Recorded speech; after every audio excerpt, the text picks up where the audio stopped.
4:40 हो जाते हैं और FOMC की मीटिंग कल थी, जिसके बारे में मैंने आपको बताया था कि रेट्स जो है वो मोस्ट प्रोबेबिलिटी यही है कि स्टेबल रहेंगे। स्टेबल रहे, आपने देखा कि भाई जो डॉलर है वो स्टेबल ही है इस वक्त, यानी कि स्ट्रॉन्ग रहा है। दूसरा, इसके अंदर गोल्ड जो है वो एक रेंज में चल रहा है, ठीक है। अब है क्या बात, जो ओवरऑल सिनेरियो है वो हॉकिश पिक्चर है जो दी गई केविन ने जो पिक्चर दी है वो हॉकिश है। अब इन तमाम मामलात के अंदर हॉकिश इस वजह से भी है क्योंकि हम सबको ये बात पता चल रही थी कि भाई जो वॉर इश्यूज हैं, एनर्जी क्राइसिस है, ऑयल की वजह से जो इश्यूज चल रहे हैं, उसकी वजह से जो आगे आने वाला रेट है वो रेट हाइक होने की प्रोबेबिलिटी ज्यादा है।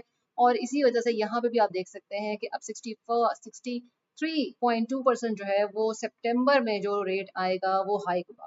जो अब FOMC होगी वो ज्यादा इंपॉर्टेंट होगी क्योंकि इसमें डॉट प्लॉट भी शामिल होगा अब जो FOMC आएगी। तो इसलिए अब आज का जो डेटा है, जो मैंने आपको कहा कि कैलेंडर फॉरेक्स फैक्ट्री या investing.com देखा करें तो उसके अंदर आप देख सकते हैं कि यहाँ पे आज के दिन थर्सडे वाले दिन 5:30 बजे आपको नजर आ रहा है कि ये advance GDP and core PCE ये इंपॉर्टेंट है। अगर ये नहीं पता कि क्या है, GDP ग्रोथ है, ठीक है ना, और ग्रॉस डोमेस्टिक ग्रोथ आप पूरी जो इकोनॉमी है उसके बारे में बताती है, ठीक है। और जो ये तीन किस्म की होती है, एडवांस होती है, प्रिलिमिनरी होती है और एक फाइनल होती है। इसमें सबसे इम्पोर्टेंट एडवांस GDP है और उसके बाद कोर PCE है, ठीक है। ये बहुत प्राइमरी फैक्टर्स हैं इन्फ्लेशन के, PCE जो है, ठीक है, प्राइमरी फैक्टर है इन्फ्लेशन का जो PCE है।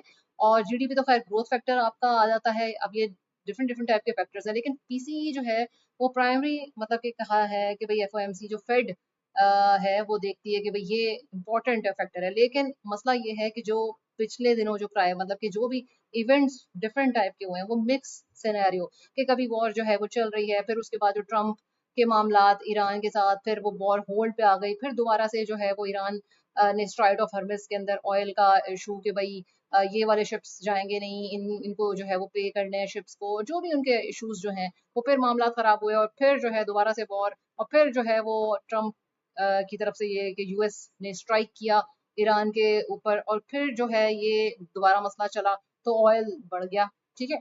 ऑयल जो है वो इंक्रीज हो गया, आपने देखा। अब ऑयल का मसला बहुत है यहाँ पे, ऑयल का मसला बहुत है। अब ऑयल का इशू ये है कि देखें ऑयल जो है वो ऊपर की तरफ दोबारा से, यानी कि एनर्जी जो है ये क्राइसिस, सप्लाई एंड डिमांड, ठीक है ना, सप्लाई शॉक।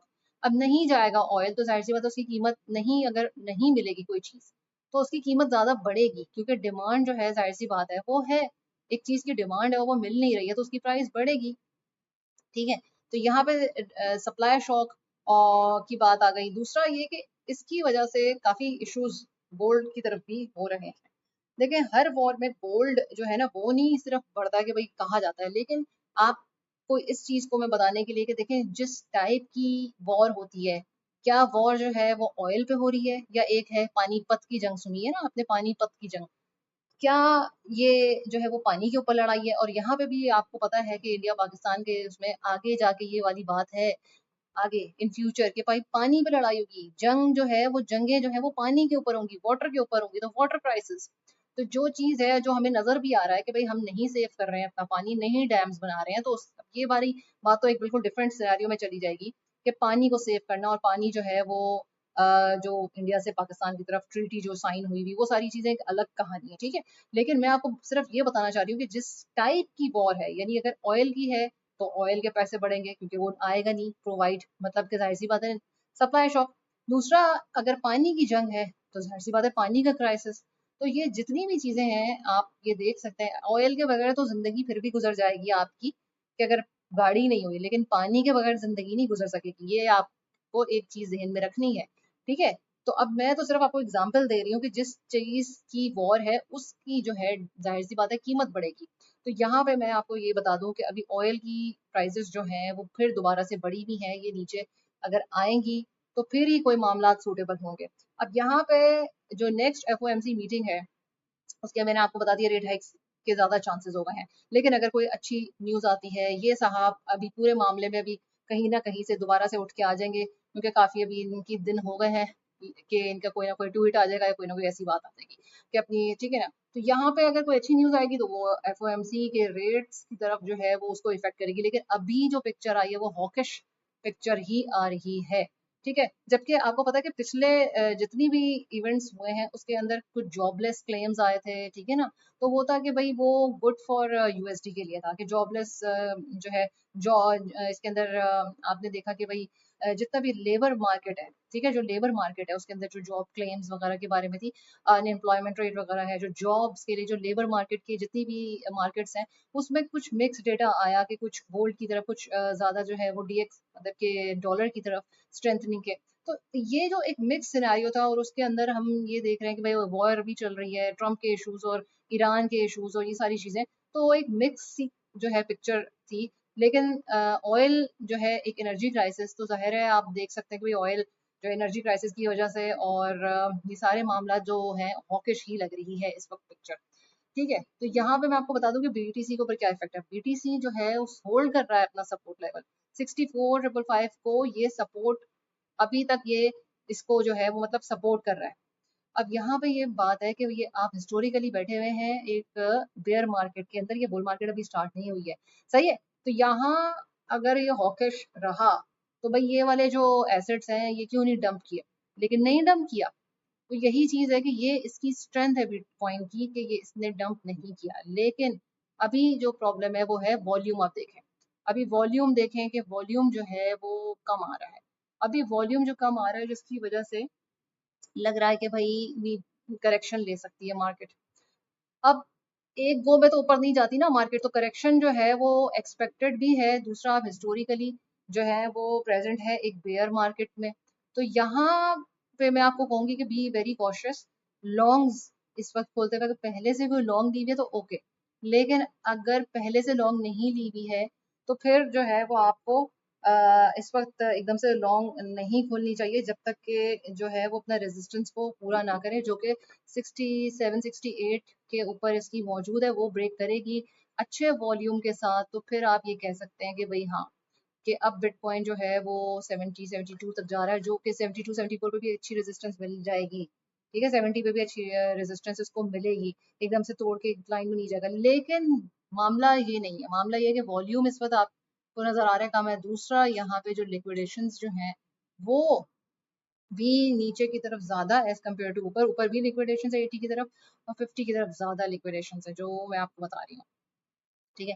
अब यहाँ पे आप बिटकॉइन डोमिनेंस की बात कर लें तो भाई वो भी बिटकॉइन डोमिनेंस जो है उसमें भी हम देख रहे हैं कि भाई इसकी वजह से जो है वो क्या हो सकता है। बहरहाल इस वक्त जो है मैं आपको बता रही हूँ कि इथेरियम के अंदर, बिटकॉइन के अंदर अगर आपने स्पॉट बाइंग करनी है तो जब ये बिटकॉइन अगर करेक्शन ले लेता है तो फिर आप इसके अंदर जो है वो स्पॉट पे बाइंग कर सकते हैं, ठीक है। जो करेक्शन है वो ये कि लिक्विडिटी अगर 50 52 54 यहाँ पे आपने जो है वो स्पॉट बाइंग करनी है, ठीक है। जो इथेरियम के हैं 1000 1100 1200, ठीक है, 1000 से नीचे अगर आता है तो यहाँ पे अपने इसमें स्पॉट के अंदर डीसीए करके बाइंग करनी है। ये स्पॉट की जो बीटीसी और इथेरियम की मैंने आपको ट्रेड भी बता दी है। और दूसरा मैं आपको एक बात बता दूं कि अब फॉरेक्स के ट्रेड्स वगैरह जो है वो भी कोशिश करेंगे कि देने की waqarzaka.net ग्रुप के अंदर, ठीक है।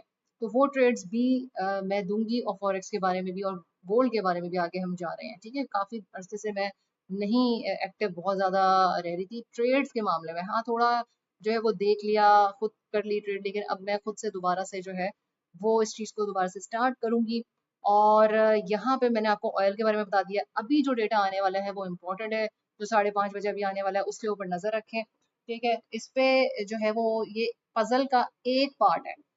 ये नहीं है कि ये पूरा आपका पजल सॉल्व कर देगा पीसीई, ये is one of the part, ठीक है ना, is one piece of the entire puzzle. अभी पूरा महीना ये 6 वीक्स पड़े बिफोर एफओएमसी, ठीक है, जो डॉट प्लॉट आने से पहले। तो अब जो इवेंट्स आएंगे उनको आपने देखना है आज भी, और कल जो है वो बीओजे यानी कि बैंक ऑफ जापान के बारे में भी जो पॉलिसी है वो भी। तो आज और कल दोनों ही दिन इंपॉर्टेंट है, ये आपने देखना है। अगला हफ्ता भी इंपॉर्टेंट होगा, ये भी मैं आपको बता दूं।